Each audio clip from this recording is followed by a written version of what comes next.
Hello, I'm Nexus8446, and welcome to a review of Transformers Legacy, Blaster, and Eject. Starting off with Eject, it's definitely an accessory figure. Not nearly as incomplete as Studio Series 86's Grimlock's wheelie, but honestly, I like this less than that wheelie.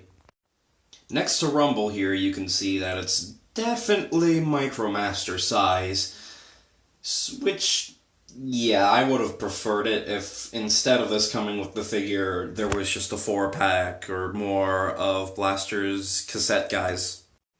The proportions are somewhat an improvement on the old Blaster minions, but, no. The problem that entirely ruins this figure is the fact it's made out of completely clear plastic, and it's already got stress marks on it. I'm typically an advocate for clear plastic. I don't usually have as much difficulty with it as most others, but the fact that this was stressing out of the box was an immediate turnoff. I don't want to handle a figure if I have to constantly fear about it breaking. So this alone is enough to completely turn me off this little guy. And even if it wasn't brittle clear plastic, it being clear plastic ruins the look of the cassette mode, because, we'll just look at these other cassettes. Luckily, he is still about the same size as a standard cassette, so at least you got that. This, of course, does mean that you're going to be able to fit other cassettes into Soundwave and Eject into other figures. For instance, Sound Blast Wave. In addition, putting any of the other cassettes in the Siege or WFC line so far is going to have more of a visual effect through the window of Blaster. Because with Eject being entirely clear plastic, the same clear plastic in the window, he disappears. The only things you can really see are the gold highlights there, which, okay, but it just really adds nothing there. Like, one of the few positive points I had about Studio Series Bumblebee Movie Soundwave was that it has Ravage visible in the chest there, which adds a point of visual interest. So this not having that kind of thing, yeah. Personally, I like to use this guy from the 4-pack. He's a bat, so he kind of is the antithesis to Laserbeak.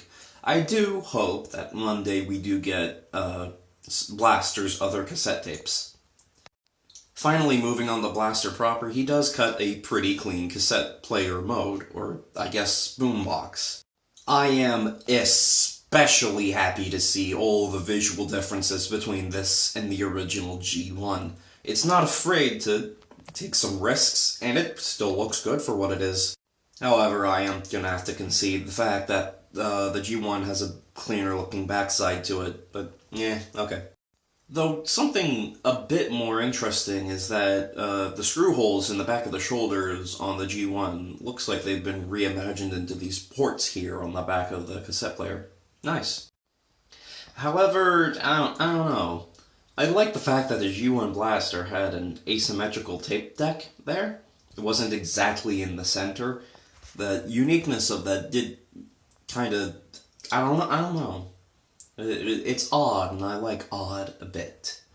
But where I don't like odd is the fact of all of the knobs and dials on this thing, and what are they doing here? This is the kind of thing you'd see on a radio, like, okay, one of these must be the volume, right? What do the rest of these do? This isn't like a proper radio, it's a boombox. It plays tapes. I think this might be an attempt to make it a bit more modernized, but frankly it just doesn't really seem to work, because that's the only thing they did to modernize it. Perhaps if they put in the strip you'd see on radios, where you can change the channel and it indicates where it is. If they put that on there somewhere, then I'd be more accepting of this, but no, they didn't. And now we address the rhinoceros in the room. Blaster's robot mode has fake speakers on it, and they end up visible in alt mode. Now, I know, that's supposed to be flipped around, right? I'm going to get into why I didn't flip them around earlier, but I'll give a reason for now. As you can see on the bottom there is another smaller speaker, implying that this isn't just a two-speaker sound system. So I'm willing to accept that it has multiple speakers all over it. It does also help in the robot mode. But yeah, no, I can't defend this. This is weird. They could have done, I don't know, something better. I don't exactly know what, and in terms of food parts, I am a bit on edge about this. Oh, actually, hi. First off, this is the Future Nexus here. I've noticed this only after doing a lot of this, but yeah, the detailing on the front of this thing is also asymmetrical. Neat. Like, one of the panels that goes into the legs has a audio port on it. So, cool. Transformation is fun. The chunks move in clear, certified ways, and it's a pretty quick transformation to get to. The only issue I have with it is the head is a bit tricky to get out. It takes some finessing. But Blaster, here, cuts a clean and stylish robot mode, which is to be completely expected because this guy turned into a rectangle. So, while I like it, it's not exactly impressive now, is it? Now, let's get back to the speaker situation. If you know me, you know that I don't mind faux parts when the real part's hidden well and the fake part looks different enough to basically be considered an entirely different thing. This doesn't exactly do any of that. Like, at all. The real parts are completely visible and the fake parts look basically identical. Again, this is where I need to put myself in the mindset that this boombox mode has 6 speakers on it. Now yes, you're supposed to turn the speakers inside out for the alt mode, but the hell is this? Okay, so there's some bars on it, but it otherwise looks even more like the fake speakers, or the real speakers from the actual alt mode. What? Huh? What? Why? I would have gladly sacrificed the Ghost of Eject here if it meant both of these speakers could more convincingly flip in and just reveal a smooth panel or something else to hide the fact that it's a fake and real part. Moving up from the worst case scenario of faux parts, we get to what is probably the best case scenario for faux parts? Well, maybe not completely the best, but a really damn good example of how it's done. The hips here, which on the G1 figure formed the little bottom section of the cassette, look completely different from that area in the actual boombox mode.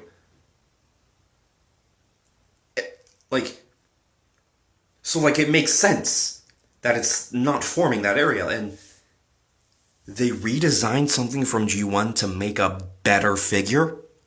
Oh, holy moly.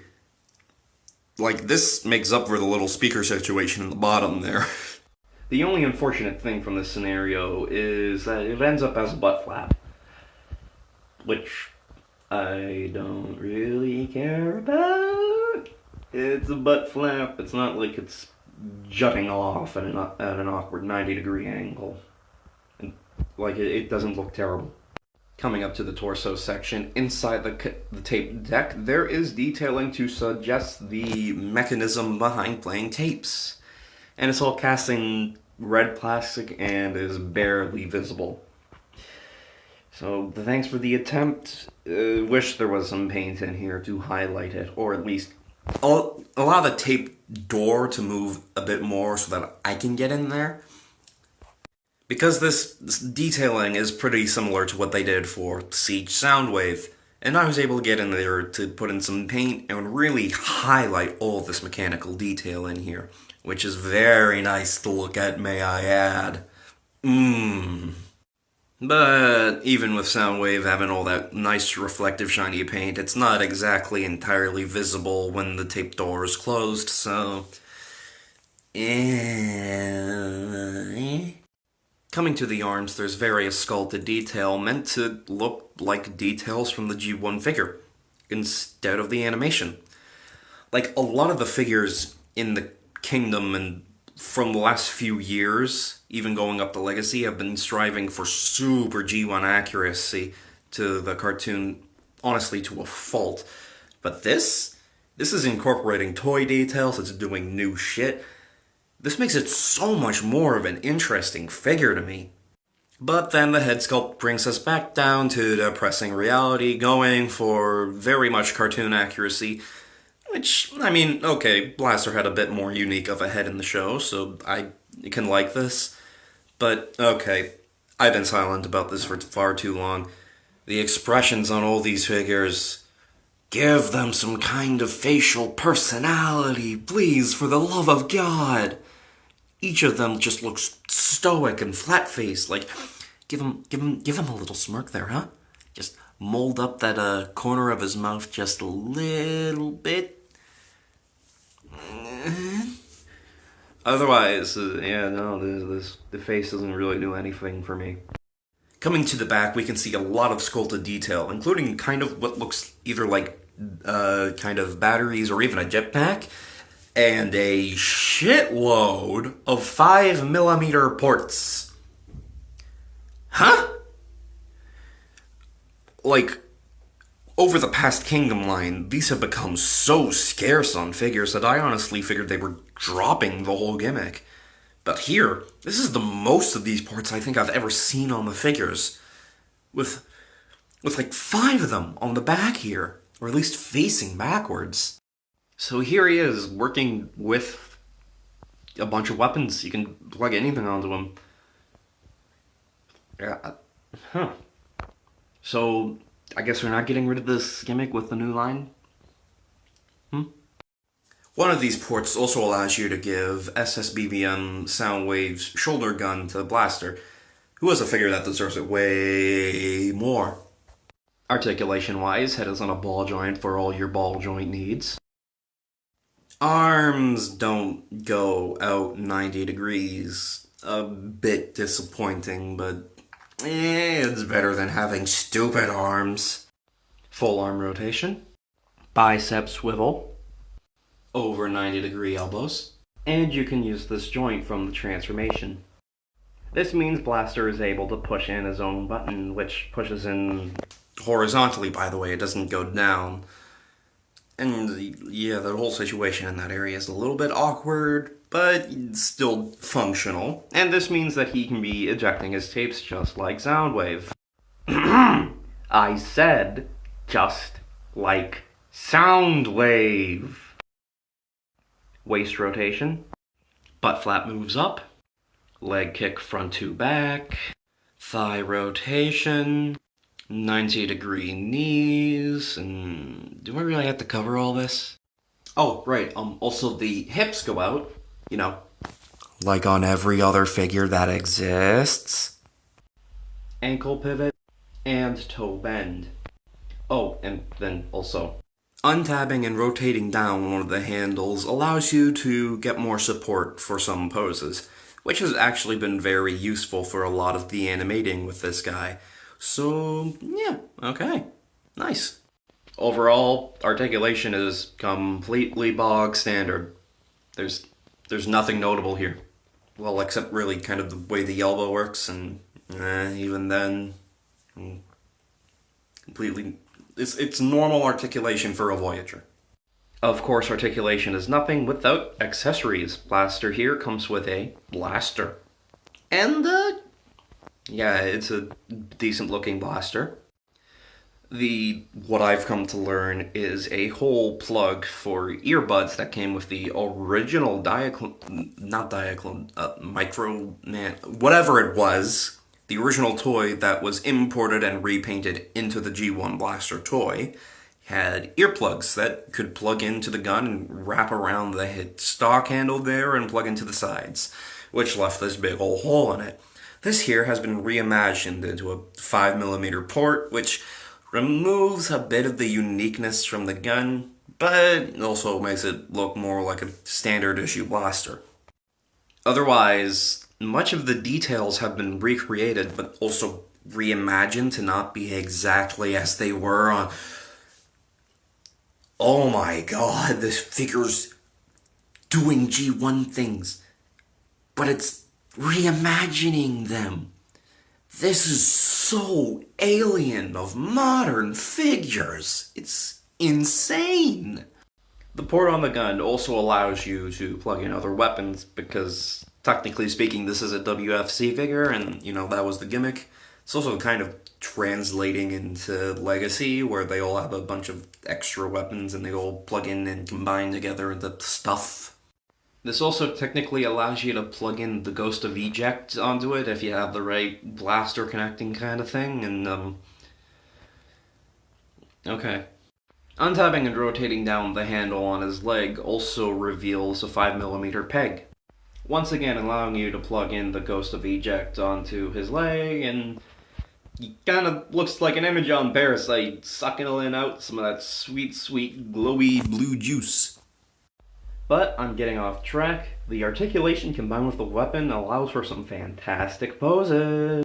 Get ready for the first ever southpaw version of that pose. Ejecting his stuff. Ejecting with Soundwave. Breakdancing with Jazz. And pointing out his favorite child. Size comparison time. Ghost of Eject. Ghost of Rewind. Frenzy. You like jazz? McLift Ticket, who has the same color scheme as him. G1 Blaster, who is entirely too gigantic, and his long-running soul rival Soundwave. Hold on.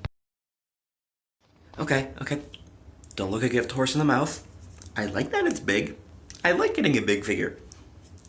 But why is it taller than Soundwave? Huh?